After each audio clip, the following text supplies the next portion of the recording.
Bonjour, dans une vidéo précédente, nous avons parlé du repérage sur le cercle trigonométrique. Dans cette vidéo, nous allons voir les différentes valeurs remarquables qu'il faut connaître et savoir placer sur le cercle rapidement. Tout d'abord, quelques rappels. On se place dans un repère orthonormé, donc ici mon repère s'appelle OIJ. Et le cercle trigonométrique, c'est le cercle qui a pour centre O et qui a pour rayon 1. Donc voilà mon cercle trigonométrique. Pour repérer un point sur le cercle, donc par exemple le point J, eh bien, il faut partir du point I et regarder la longueur parcourue sur le cercle pour arriver jusqu'au point J. Ici, si je pars du point I et que j'arrive jusqu'au point J, eh bien, je parcours une longueur égale à 1/4 de cercle. Or, on sait que le cercle trigonométrique a pour longueur 2π, donc 1/4 de cercle a pour longueur π sur 2. Et donc le nombre qui repère le point J est le nombre π sur 2. Eh bien, nous allons voir un certain nombre de points qu'il faut connaître sur le cercle et les valeurs correspondantes.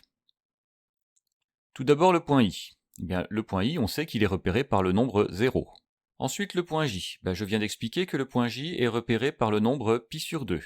Donc je place π sur 2, voilà. Maintenant, prenons le point qui est ici. Ce point sur le cercle est diamétralement opposé au point I. Donc pour aller du point I jusqu'à ce point, eh bien, je peux parcourir le cercle dans le sens positif, et je parcours à ce moment-là un demi-cercle.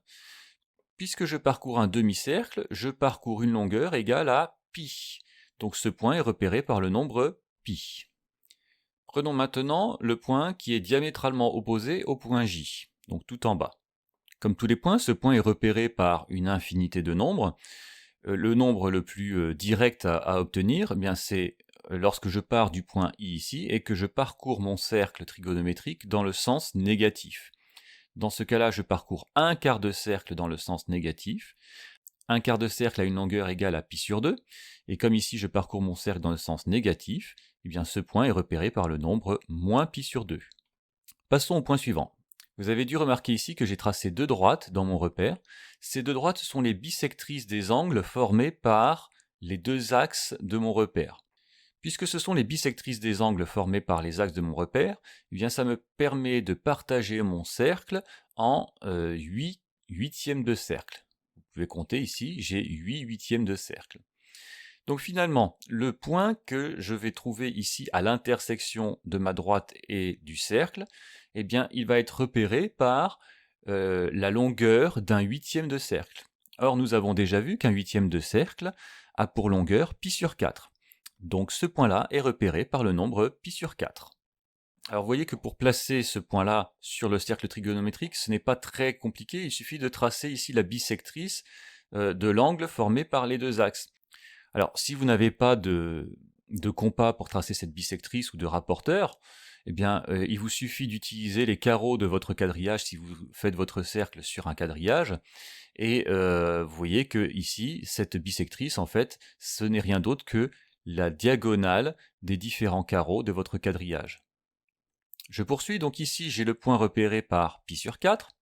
Si je fais un deuxième quart de cercle, j'arrive en 2π sur 4, mais 2π sur 4, eh bien c'est aussi égal à π sur 2, donc je l'ai déjà placé. Je continue ici, j'arrive ici en un troisième point que je vais pouvoir repérer par le nombre 3π sur 4, puisque j'aurai parcouru 3 huitièmes de cercle pour arriver jusqu'ici. Et si je continue, eh bien je vais parcourir un quatrième huitième de cercle. Je vais obtenir ici le point repéré par 4π sur 4.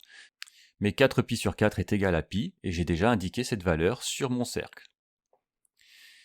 Maintenant, si je parcours mon cercle à l'envers, c'est-à-dire dans le sens négatif, eh bien je vais obtenir sur le bas du cercle exactement les mêmes valeurs que j'ai obtenues en haut, au signe près. C'est-à-dire qu'en dessous elles seront négatives, alors qu'au-dessus elles sont positives. Donc si je prends le point qui est ici, eh bien ce point il va être repéré par non pas π sur 4 comme je l'avais au-dessus, mais par moins π sur 4. De la même manière, ce point-là est repéré par moins 3π sur 4. Bien, alors notre cercle commence à se remplir, il nous reste encore un certain nombre de valeurs à placer. Alors, on a partagé notre cercle en demi-cercle, en quart de cercle, en huitième de cercle. Je vais maintenant partager mon cercle en sixièmes de cercle. Mais je ne vais pas faire apparaître les droites qui permettent de faire ce partage. On pourrait le faire, hein, mais ce n'est pas la méthode que je vais utiliser ici pour placer les points correspondants. Alors en fait, si je veux séparer mon cercle en sixièmes de cercle, je sais que la longueur de mon cercle vaut 2π, donc 1/6 de cercle vaut π sur 3. Donc il faut que je trouve le point qui est repéré par le nombre π sur 3. Eh bien, ce nombre-là, il y a une astuce pour le placer facilement sur le cercle. Ce nombre-là, il a pour abscisse 1/2. Donc vous voyez qu'ici, j'ai 1/2 sur mon axe des abscisses. Eh bien, je vais monter, trouver le point du cercle qui a pour abscisse 1/2. Eh bien, ce point-là, c'est celui qui est repéré par le nombre π sur 3. Donc si je pars du point I et que j'arrive à ce point-là, j'ai parcouru 1/6 de cercle, donc une longueur π sur 3. Si je parcours un deuxième sixième de cercle, eh bien je vais me retrouver avec un point qui est symétrique par rapport à l'axe des ordonnées, de l'autre côté du cercle donc. Et donc le point repéré par 2π sur 3, il a pour abscisse moins 1/2, donc il est très facile à placer également. Par symétrie, on va pouvoir placer en dessous les points repérés par moins π sur 3 et moins 2π sur 3, ils ont également pour abscisse 1/2 et moins 1/2. Donc ils sont très faciles à placer. Je vais d'abord placer le point repéré par moins π sur 3, et maintenant le point repéré par moins 2π sur 3. Voilà qui est fait. Alors j'ai oublié de parler du point repéré par le nombre 3π sur 3. Donc j'ai mis π sur 3 ici, 2π sur 3.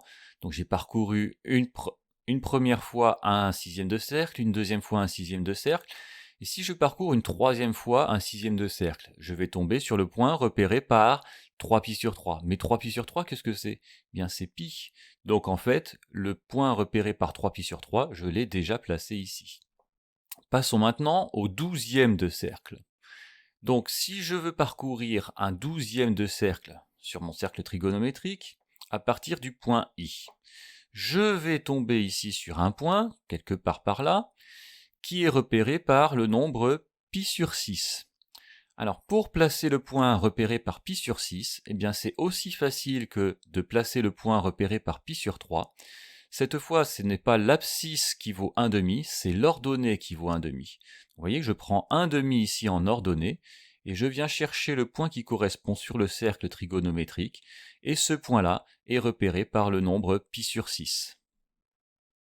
Donc du point I jusqu'à ce point, je parcours un 12e de cercle. Si je parcours un deuxième 12e de cercle, eh bien 2 12e de cercle, ça fait un 6e de cercle, donc je tombe sur le point repéré par π sur 3. 2π sur 6 est égal à π sur 3. Si je parcours un troisième 12e de cercle, j'obtiens le nombre π sur 2. En effet, 3π sur 6 est bien égal à π sur 2. Je continue un quatrième 12e de cercle. Eh bien 4π sur 6, ça me donne 2π sur 3, donc je tombe sur le point repéré par 2π sur 3. Maintenant, si je fais un cinquième 6e de cercle, eh bien je vais obtenir ici le point repéré par 5π sur 6, et ce point il est symétrique par rapport au premier point repéré par π sur 6, symétrique par rapport à l'axe des ordonnées. Il a donc exactement la même ordonnée. Donc pour le trouver, pour placer le point repéré par 5π sur 6, il suffit que je prenne encore l'ordonnée 1/2 et que je vienne chercher le point du cercle correspondant. Voilà donc le point. Et je peux continuer, faire un sixième 12e de cercle, et dans ce cas-là, je tombe sur le nombre π. En effet, 6π sur 6 est égal à π. Vous l'avez compris, une fois qu'on a placé tous ces points sur la partie haute du cercle, on va pouvoir placer les points correspondants sur la partie basse du cercle, mais cette fois repérés par des valeurs négatives. Donc il ne me reste que 2 points à placer, le point ici repéré par moins π sur 6 et le point à cet endroit qui est repéré par moins 5π sur 6. Comment les placer de manière précise et sans difficulté? Eh bien ce sont les points qui ont pour ordonnée moins 1/2. Nous en avons terminé. Voilà toutes les valeurs remarquables qu'il faut connaître et savoir placer sur le cercle.